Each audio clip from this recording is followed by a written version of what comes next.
Hello Internet, Steve here again with another Unity Asset Store review. Today we are going to be looking at the Lovecraftian Horror Village by, and I'm going to pronounce this incorrectly so I do apologize, Daylaniak Artworks, I believe is how you say it, Daylaniak Artworks. At the time of writing this, this asset retails for $89.50 USD. So let's get into the actually, before we get into the actual reviews. This asset supports all three rendering pipelines, built-in URP and HDRP. I am running this, or I will be running this on HDRP. Just for sort of posterity's sake there. The HDRP package took a little bit of extra stuff to get going or to get set up, and I'll get into that in a minute when I get into the actual reviews. All right. But yeah, the HDRP took a little bit of extra setup, and I'll get into that in a little bit. So let's get into the actual ratings. As a reminder, I do pass-fail. Something, in my opinion, is either good enough or it is not. So quality, it does pass. It is incredibly, the HDRP version is incredibly high def, as you'll see in the demo and the prefabs sections of the video. It is and it is very performant. I will talk about this a little bit in the video itself, but it is very performant. It does a really good job of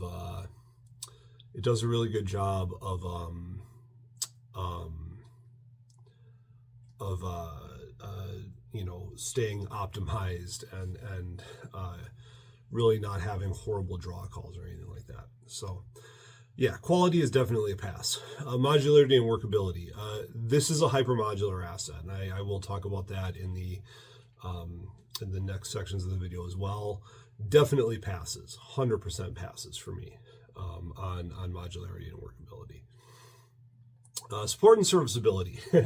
So this is where it gets a little funky. As I mentioned, I'll be running this in HDRP. It does support all three rendering pipelines. Built-in, works out of the box.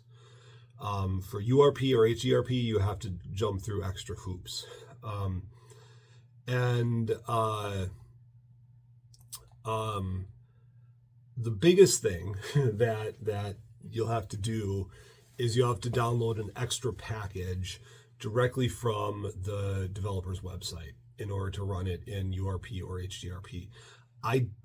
Just being real, I don't like that. That is upsetting to me. I would prefer, and I understand that they're large packages already, but I would prefer for those RP packages to be in the asset itself, like so many other assets do, versus having to rely on a third-party website that then linked me to a OneDrive account to download these things. Because the truth of the matter is and this is worst case scenario, but if they go out of business, right, they're going to take all that shit offline. And you're stuck with an expensive asset that you can't use unless you're going to use built-in. So that I don't like. I would prefer them to have those additional packages in the asset itself.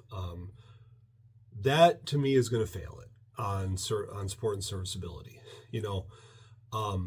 If I can't support the device on my own, or not device, if I can't support the asset on my own, and I'm dependent on the developer, right? To do that to me creates a big problem. So yeah, I'm going to fail it on support and serviceability. It seems like the developer is active in responding to questions. They do have a direct email that they tell you to reach out for if you have issues. So that's all good, but empower me as a developer to be able to support my own shit. If I paid money for it, I expect to do it myself. So, anyways, I'm gonna stop harping on that support and serviceability portion of it. I'm gonna go to value. Support and serviceability issues aside, I do actually think that the value here is good. 89, 50, $90, we'll just call it USD. I think for the quality and modularity that you get out of this asset and the amount of stuff you can do with it, I actually think it is worth the price. So I am going to pass it on value as well. The only really glaring red flag for me really is that support and serviceability thing where I had to jump through extra hoops to make that work. There are a couple of other little things here and there that I do that I will go into in the videos and like the following sections. But all of those things that I'm going to mention are all minor. So I really don't think that it affects the value of it at all. So yeah, that's the 4 criteria. I will see everybody over in the demo scene. See you there. Testing.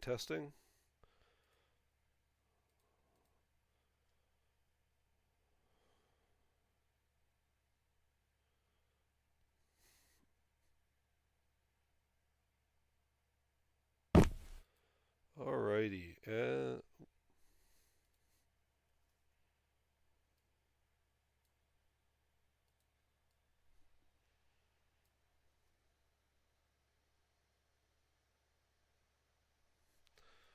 Alrighty, and we are back. So, this is there's 2 demo scenes in this particular asset. One of them is I'm not going to go through one of the 2. This demo scene is the one that's pretty dominantly showcased on the asset store page. Like I said, I'm not going to go through the other one because the other one doesn't really have like a lot of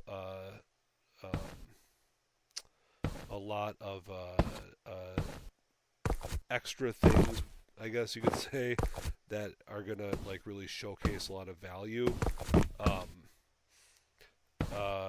So I'm not going to go through that one. I'm only going to run through this one because this one does a good job of showcasing all of the set pieces that are, in my eyes, valuable. And it also showcases all of the same like pre-built buildings that exist within the other demo scene. So yeah, I'm just not going to run through that one. One thing I did notice, and you see me sort of jumping on some of these, but my character controller.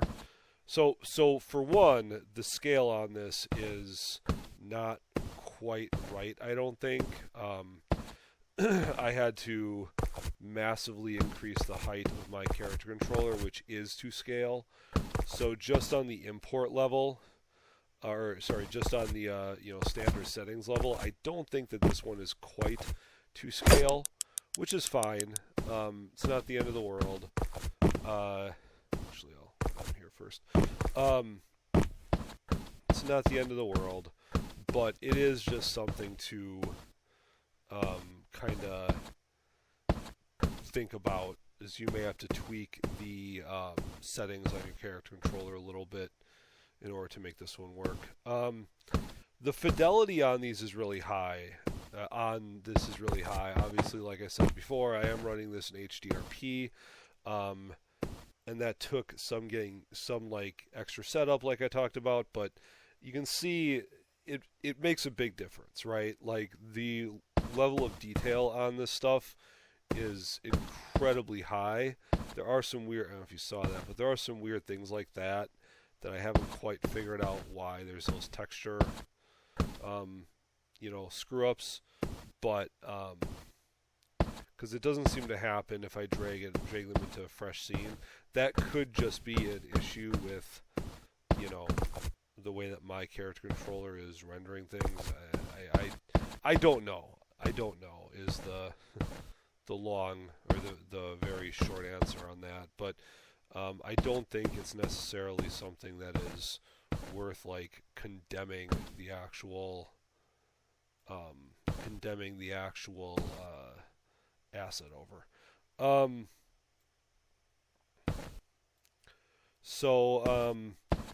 I did, much like with if you watched the Mansion asset pack that I did a review on a while back, much like that one, this had my character controller had issues with the triggers, the actual trigger colliders that would open the doors for you.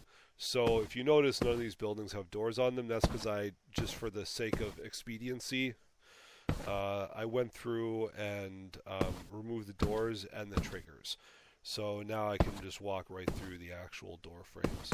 But there are doors, I just don't, like I said, I didn't put them in this, or I removed them rather from this particular asset, just to make it a little bit easier. But yeah, so this is just kind of weird. I really don't know why it's doing that. It should be able to just walk up. I do think that it's a scaling issue, but I could be wrong about that.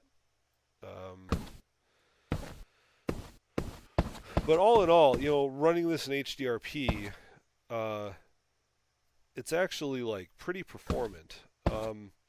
Like I do not have my cooling pad running on my laptop at all, and it's not really heating up my computer to any sort of concerning level. So it is performant.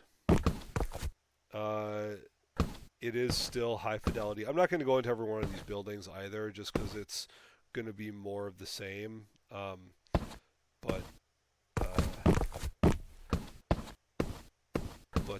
But yeah, it's it looks very pretty. It's performant, and it's aside from like the scaling issue and a couple of those like weird texture popping issues, which could easily be cleaned up.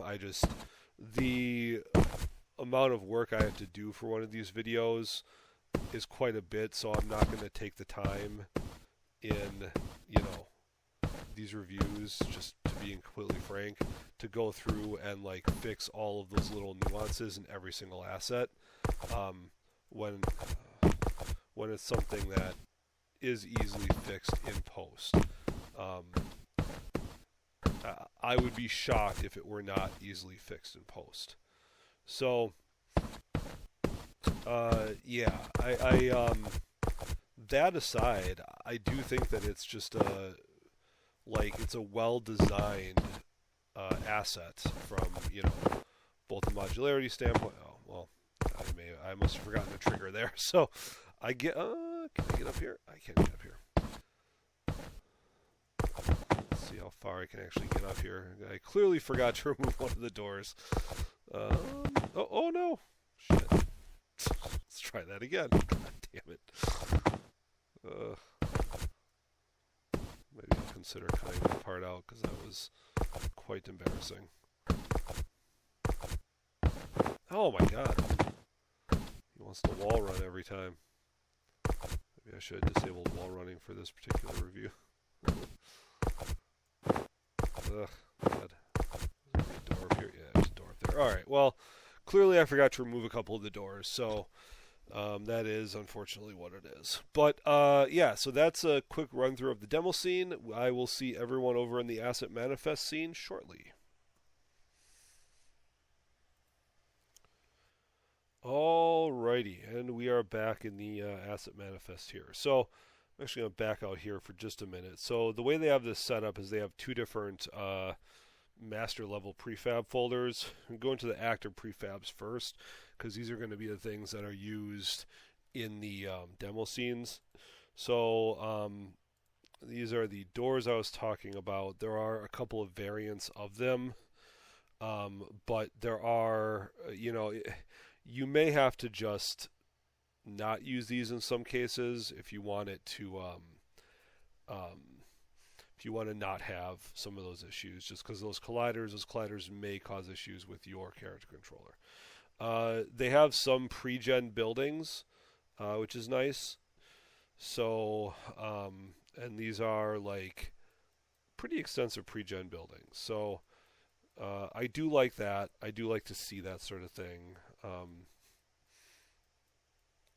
These all have interiors as well.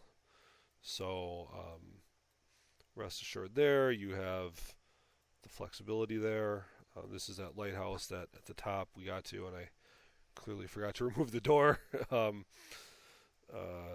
All of these were in the demo scene that we ran through before as well.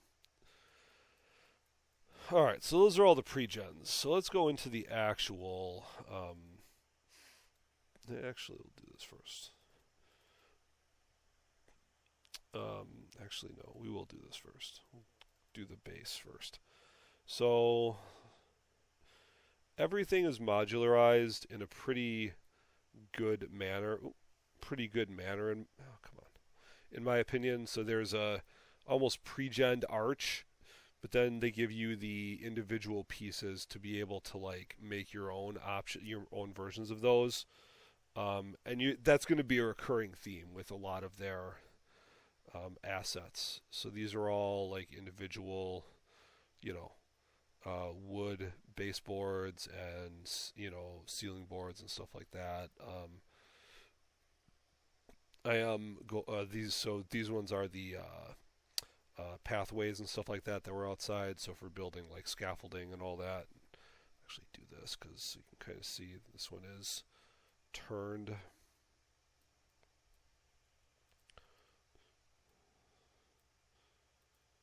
I'm gonna kind of hustle through some of these and just point out the obvious ones. Because I think some of this is self-explanatory. You can use these for, ceilings as well. So some of these make good ceilings, stuff like that. But they are multi-use, right? So you can use them for ceilings. You can use them for the walkways and scaffolding. You could technically even use them for walls, probably, if you wanted to. So they are multifaceted pieces, and you can get real granular with them again because they have all of the individual boards. Now we're going to get into some of the thicker stuff. Actually, go back to this one real quick. So there's some come on, some damaged ones there. Obviously some thicker damaged ones.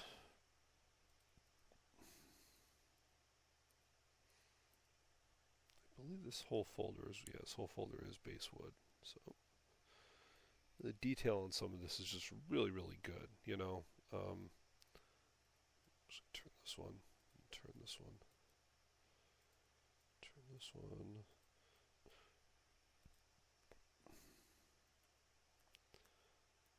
Obviously the wooden squares. So you kind of get an idea of just how modularized this asset is as we're scrolling through some of these. Actually, turn it this way. Alright, so that's the base wood. Let's go into the doors. So these are the doors sans the colliders, and actually I'll just show this. So obviously all of this stuff is individual, right? So I guess you could technically call these pre-gens as well.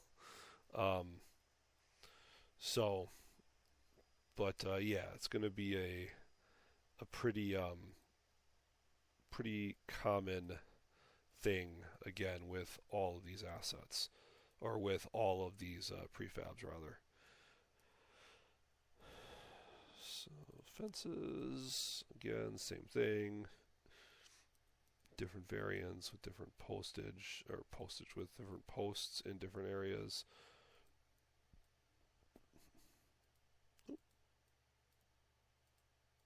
Corner piece. Got the floors here. So these are stone floors for the most part.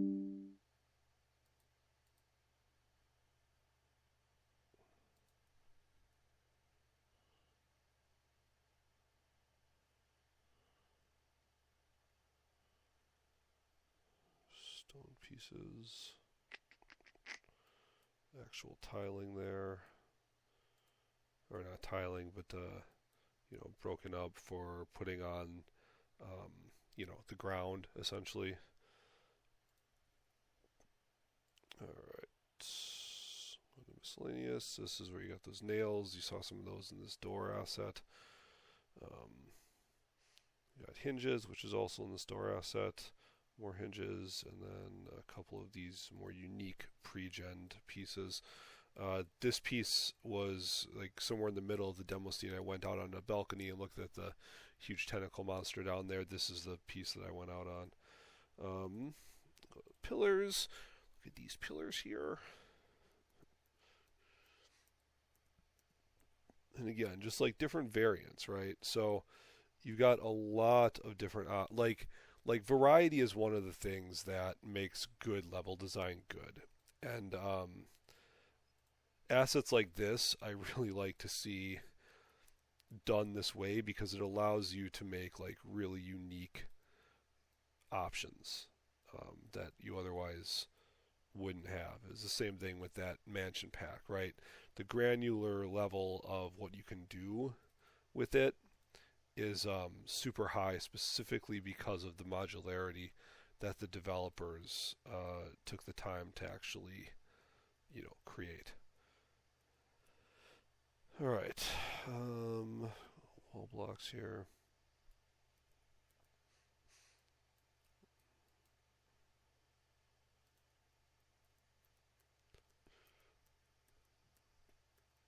This is just different sizes and shapes and stuff like that.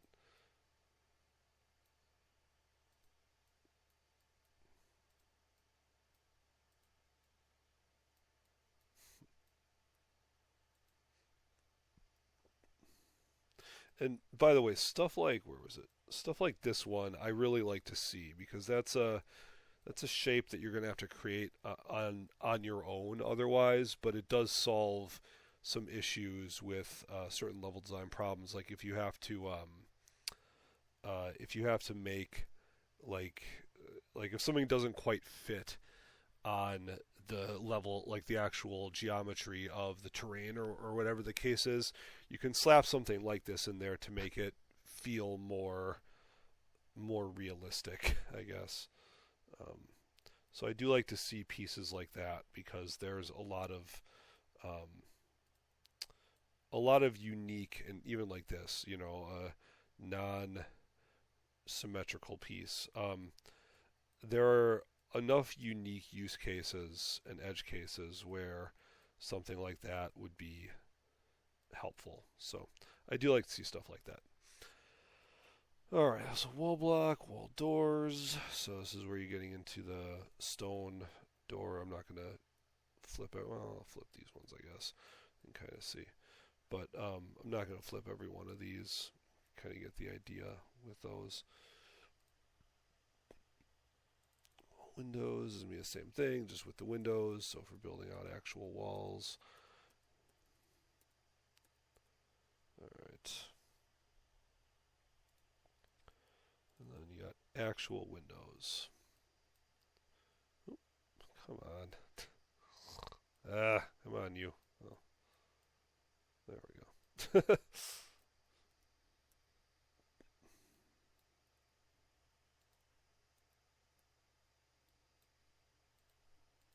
come on, you.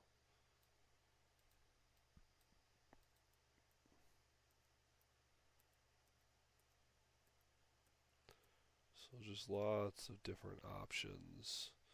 This is where you get into the most broken ones. These are the individual broken boards that we saw before. So with the prefabs, these like pre-gen things, you can kind of get the idea of the sort of stuff you can build. And because these pre-gens are all individual pieces, um, you've kind of got a good idea of how some of that is going to go. So now we're in the advanced folder. It is a little confusing to me why they split it up that way. I don't really understand why they did that. There's not really an organizational standpoint for that, or an organizational purpose for that, in my opinion. But I'm not going to lose sleep over it. It's just that's the way they decided to do it. All right, rooms, be individual.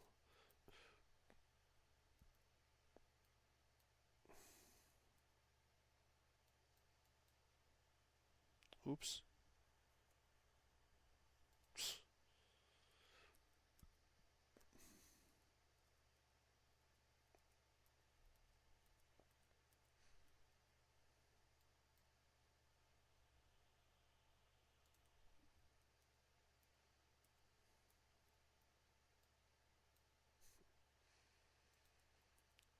I believe, yeah. So these are all individual pieces too. So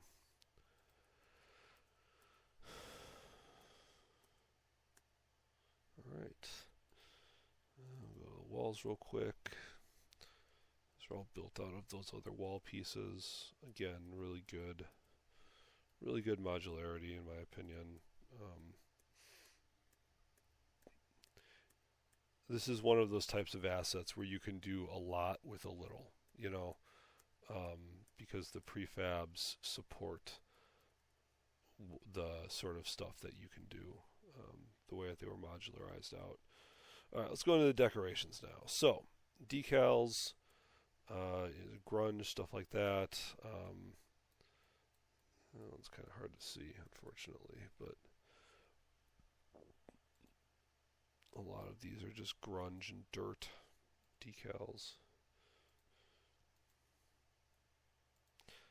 I do kind of wish there were more decals, if I'm being honest, but again, not gonna.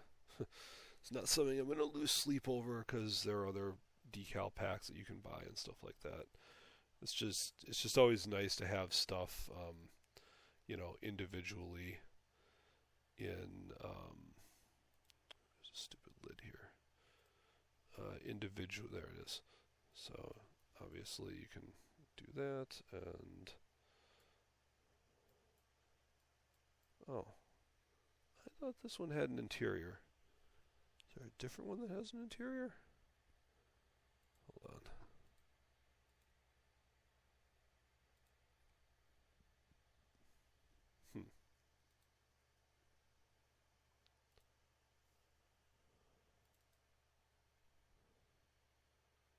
Is this the one I just... That was the one I just yanked. Was it this one? No. That's so weird. I could have sworn one of these had a...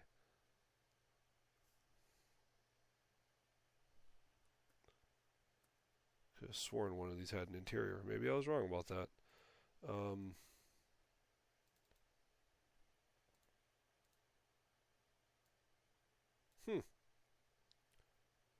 I could have sworn one of those had an interior. Well, alright. I guess I was wrong about that one. Never mind. It's disappointing.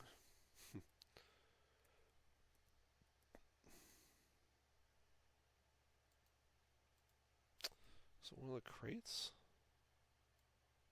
Ah, maybe I was thinking of the crates then. Because I could have sworn the barrels did too, but oh well. Let's double check this now, because yeah, okay, those all do. Looks like. Alright.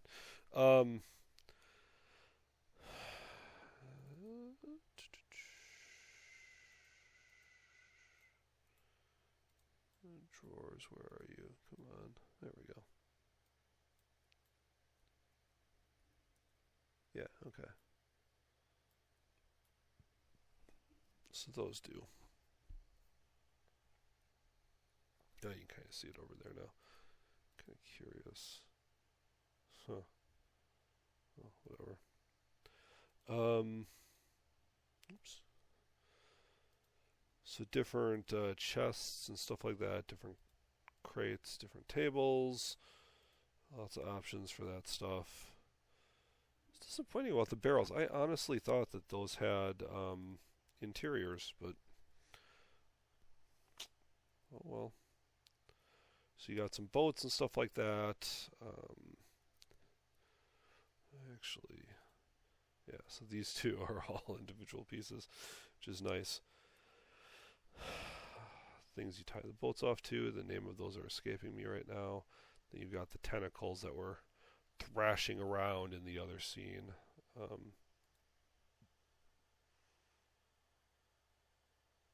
Illumination. Exterior. I think these are all the same. It's just a matter. Yeah.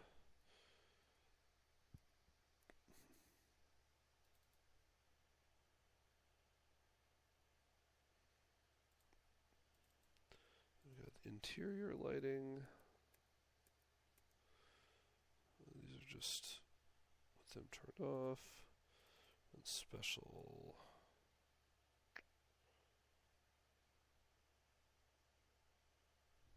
There we go. That was dumb. Alright. And let's go to items. Books. Yeah, just look at the detail on these books. Again, you know, running an HDRP is going to make a huge difference there, but damn. I'm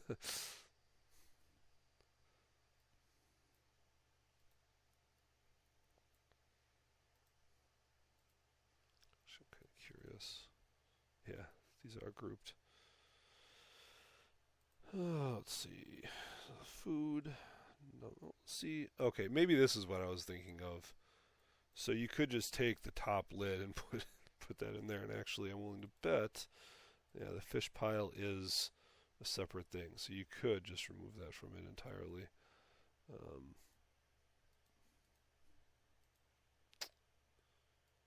Yeah, there you go. So I don't know why the other ones don't have interiors. It seems like an oversight. Oh well, whatever. Again, I'm not going to sleep over it. A couple of wine bottles, and even then, look at this. Look at that. You can see the actual label. It's pretty. Broken bottles, buckets. I'm willing to bet we can take that fish pile out of there too. Yup.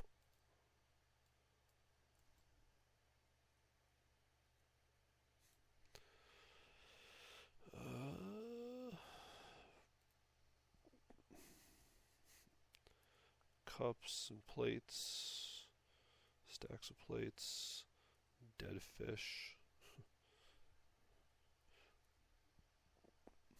decaying fish head.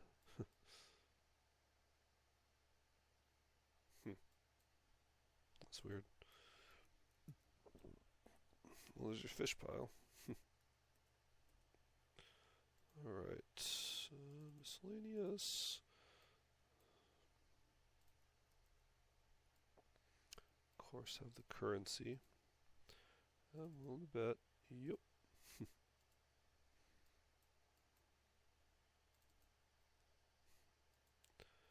Alright, and tools. Some brooms and stuff like that. This is that same wash basin that was in the last one, or it was actually 2 folders ago, just with other stuff in it.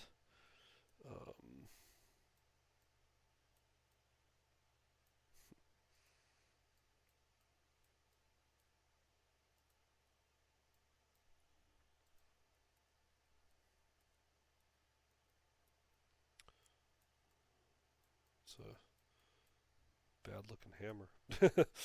Alright, so miscellaneous, and then wall deco.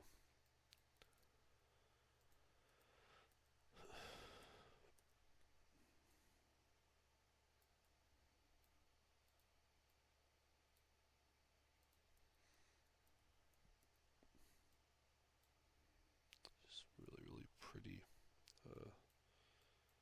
really pretty framing. So, That's all the wall decals. So that's all of the prefabs in this asset.